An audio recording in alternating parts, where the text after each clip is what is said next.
Hi, this is Miss K. In today's video, I'll show you how to compress photos on your Android device.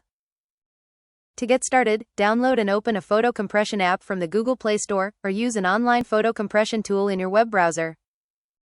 Select the photo you want to compress from your gallery. Next, choose your preferred compression level or target file size.